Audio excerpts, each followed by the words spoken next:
I'm sorry ताया,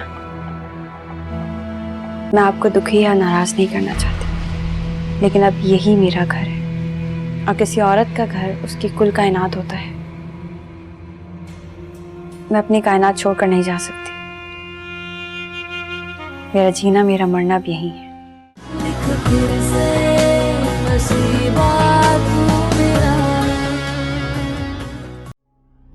मगर इससे तुम्हें क्या फायदा होगा और तुम ये सब क्यों करना चाहती हो? मुझे हिसाब चुकता करना है उस तंजीला से।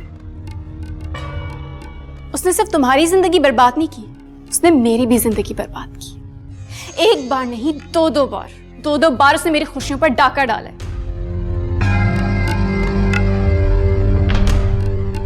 मैं आतिर को पसंद करती थी। घबराओ नहीं, मुझे अब आतिर में कोई इंटरेस्ट नहीं। हमारी शादी की बात जरूर हुई थी, लेकिन आतिर ने उस तंजीला की वजह से मेरा प्यार, मेरा रिश्ता ठुकरा दिया और फिर मेरे और फैसल के दरमियान में आकर तलाक करवा दी और खुद आतिर से शादी कर ली। इतना आसान उसके लिए सब कुछ। फैसल तुम्हारा शौहर है जो तन्वा कजन है?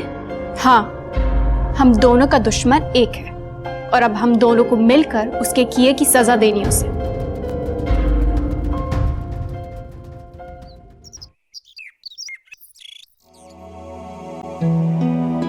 तुम्हारे ताया जान ने कोई गलत बात तो नहीं की? पता नहीं क्यों तुम इस बात पर बज़िद हो कि नौरीन को इस घर में रहना चाहिए। इस घर में सही मायनों में खुशियां तब आएंगी जब नौरीन इस घर से जाएगी।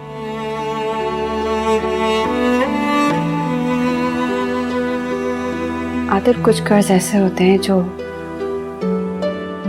कभी नहीं चुकाए जा सकते।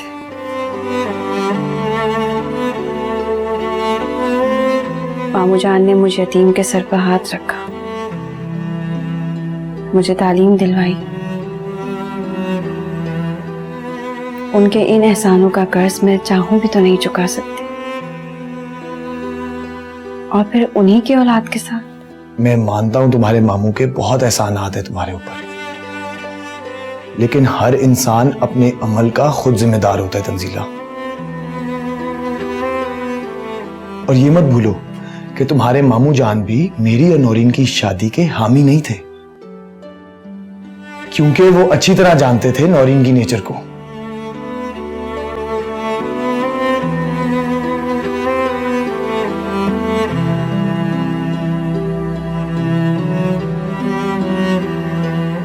लेकिन आतिर, अब तो किस्मत ने हम दोनों को एक दूसरे के सामने लाकर खड़ा कर दिया है।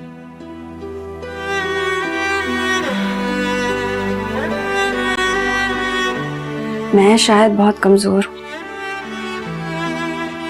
नौरीन के साथ ऐसा करने का सोच भी नहीं सकती।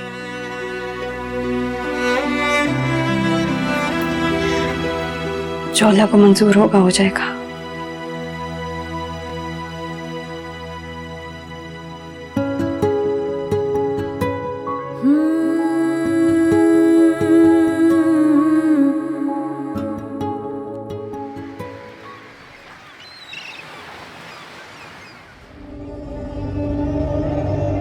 आपने बुलाया था बीबी जी? हाँ, ये बताओ कि क्या तुम पे भरोसा किया जा सकता है? जवाब देने से पहले इतना सोच लेना कि इसकी भारी कीमत दी जाएगी तुम्हें। मैं समझी नहीं बाजी।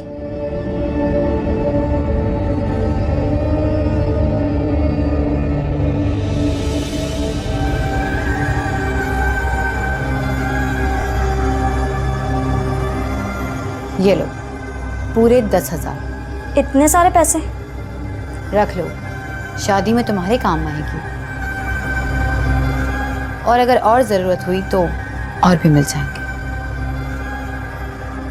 बल्कि वक्त आने पर तुम्हें खुश कर दूंगी।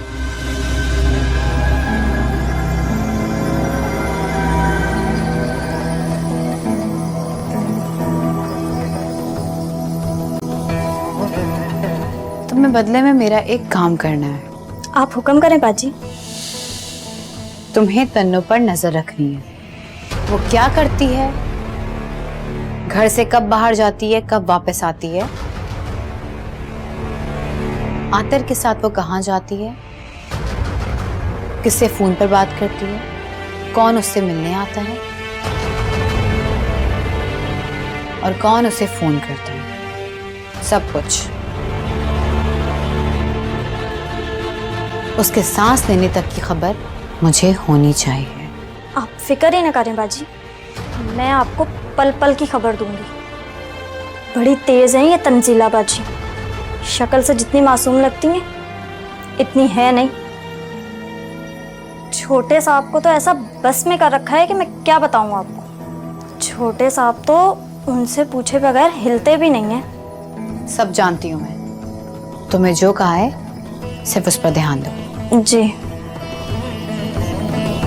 और हाँ, किसी को भी इस बारे में कानो कान खबर नहीं होनी चाहिए, आंटी को भी नहीं। और अगर ऐसा हुआ तो अपने अंजाम की जिम्मेदार तुम खुद होगी। अब तुम जाओ। जी।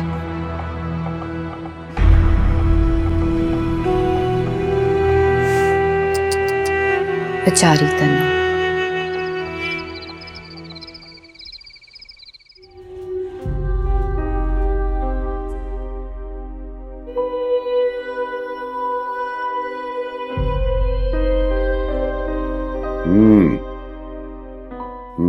वंडरफुल। तंजीला, बेटा खाना बहुत अच्छा बना। बहुत दिनों बाद घर के ऐसे खाने का मजा आया। जाहिर है भाई, नौकरों के हाथों में ऐसा मजा खाना जो घर वालों के हाथ में होता। Thank you so much uncle. Aunty, आपको कैसा लगा? ठीक है, ऐसा खास भी नहीं जितनी तारीफें कर रहे हैं।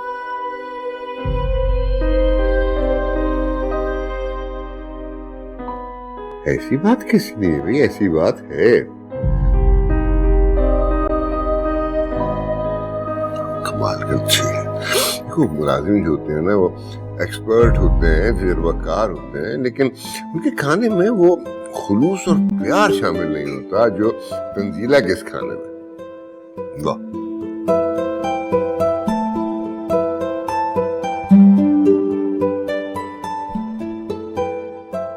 एक न्यूज़ है आप लोगों के लिए। कैसी न्यूज़? मैं और तंजीला कल रात की फ्लाइट से ऑस्ट्रेलिया जा रहे हैं।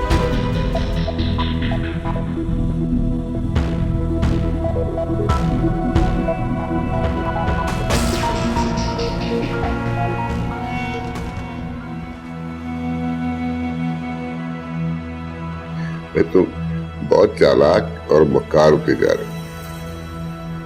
चुपके चुपके प्रोग्राम बना लिया, मैं बताया था कि नहीं। मेरी इच्छा है, जाओ शेयर करो, करनी चाहिए। हनीमून तो आपका मेरे साथ भी ड्यू है।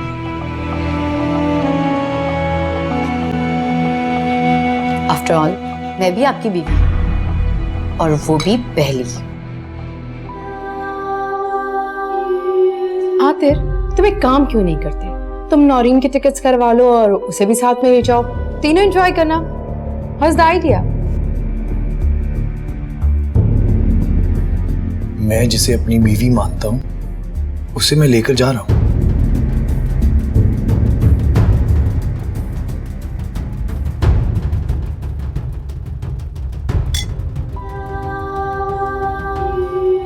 तंजीला, बेटा तुम जाओ उसके पास।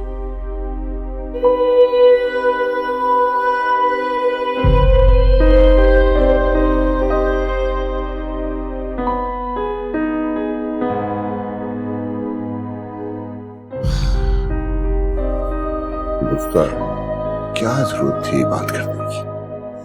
क्या गलत बात की मैंने? नौरीन भी बीवी है आतिर की। जब तंजीला जा सकती है तो फिर नौरीन क्यों नहीं जा सकती? Answer me.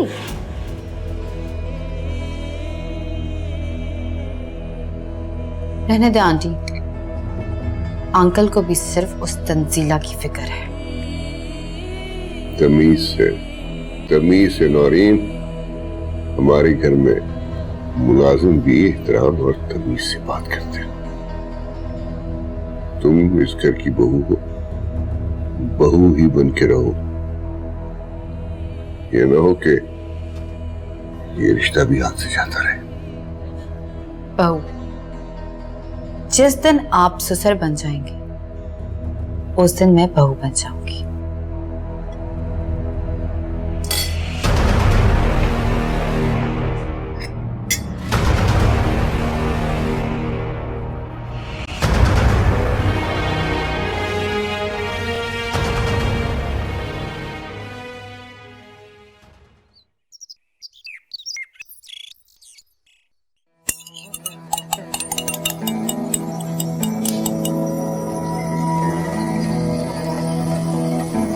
नौरीन, कुछ चाहिए? मुझे जो चाहिए, क्या सच में आप वो मुझे दे सकती हैं? क्यों नहीं, तुम बताओ तो तुम्हें चाहिए क्या? आतिर चाहिए मुझे, आतिर की मोहब्बत, आतिर का प्यार, उसकी वो प्यार भरी निगाह जिससे वो उस तन्नों को देखता है। मुझे वो सब कुछ चाहिए आंटी, जिसपे सिर्फ मेरा हक था, जो मुझे मिलना चाहिए था, लेकिन मिला उस तन्नों को। क्यों आंटी, क्यों? नौरी, ट्रस्ट मी, अगर ये सब कुछ मेरे बस में होता ना तो तुम्हें मांगने की जरूरत नहीं पड़ती। मैं तो खुद यही चाहती, आखिर किसी भी तरह उस लड़की को भूल जाए और तुम्हें दिल से अपना ले।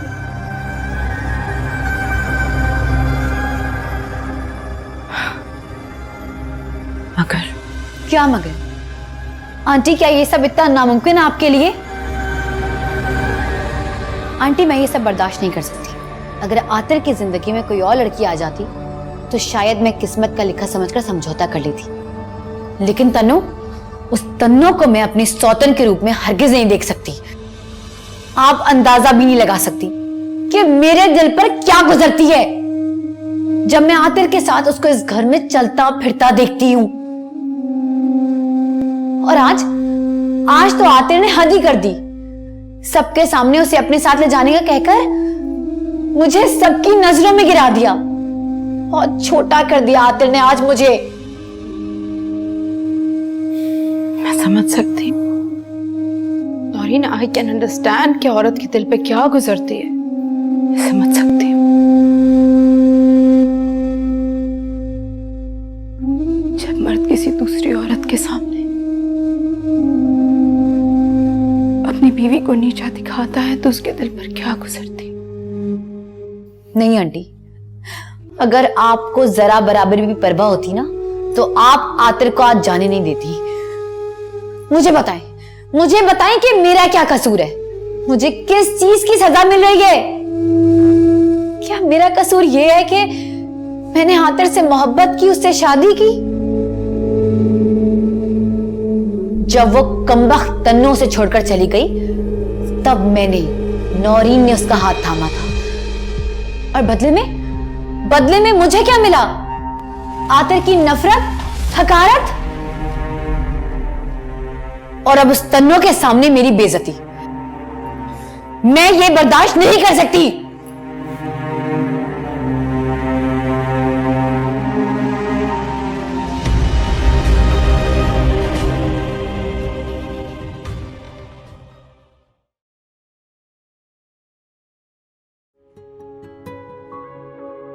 भाई, फ्लाइट का टाइम हो रहा है, देर हो रही है, जल्दी करो। जी बस ऑलमोस्ट हो गई है पैकिंग। वैसे फ्लाइट में भी टाइम है। जनाब, 3 घंटे पहले पहुंचना होता है एयरपोर्ट, और ट्रैफिक अलग। ये डन। पासपोर्ट्स वगैरह अच्छी तरह चेक कर लो, कहीं कुछ रह ना जाए, बाद में बहुत प्रॉब्लम होती है। मैंने सब कुछ अच्छी तरह चेक कर लिया। मामा अपने रूम में शायद सो गई हैं। मुझे लगता है हमें बाबा को मिलकर निकलना चाहिए। We let. मामा से हम फोन पे बात कर लेंगे ना। नहीं आते, हम आंटी से मिले बिना कैसे जा सकते हैं? हम खुद जाकर उनसे मिल लेते हैं। चलिए। आतिर जल्दी चलें, आंटी को कुछ हो गया है।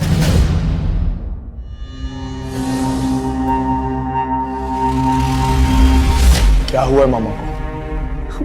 पता नहीं आतिर, अचानक बेहोश हो गई वो। बेहोश हो गई? आतिर प्लीज जल्दी चलें। या अल्लाह खैर। आते चलिए आंटी को देखते हैं।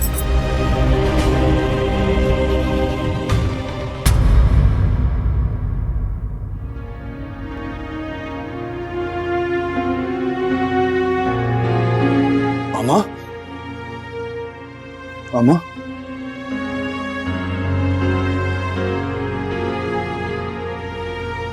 बाबा क्या हुआ मामा को? दरअसल आंटी मेरे कमरे में आई थी और कहने लगी कि मेरा दिल बहुत घबरा रहा है, फिर अचानक बेहोश हो गई। बाबा मामा को हॉस्पिटल लेके चलते हैं। अभी हॉस्पिटल जाने की जरूरत नहीं है, मैं अपने फैमिली डॉक्टर को फोन करता हूँ, वो जल्दी आएंगे, आके देखेंगे, यहाँ करीब ही तो रहते हैं।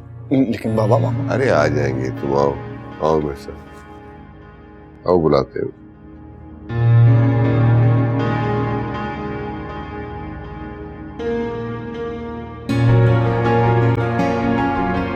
तुम यहाँ क्या कर रही हो?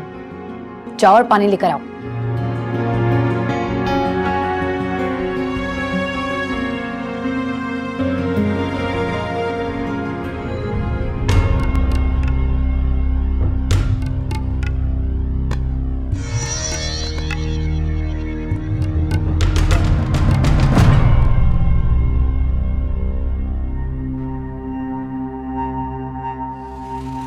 आतिर मेरा बेटा है, माँ को इस हालत में छोड़कर कैसे जा सकता है? वैसे कमाल की एक्टिंग की आपने। एक लम्हा तो मैं भी डर गई थी, कहीं वाकई आपको कुछ हो तो नहीं गया?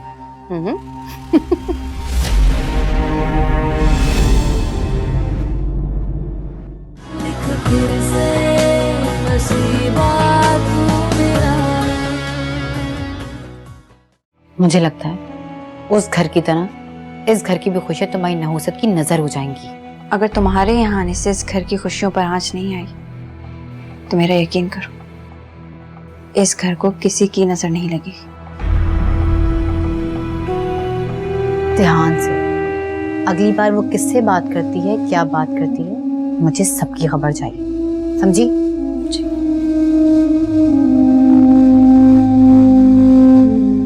फैसल, तो ये चक्कर चल रहा है।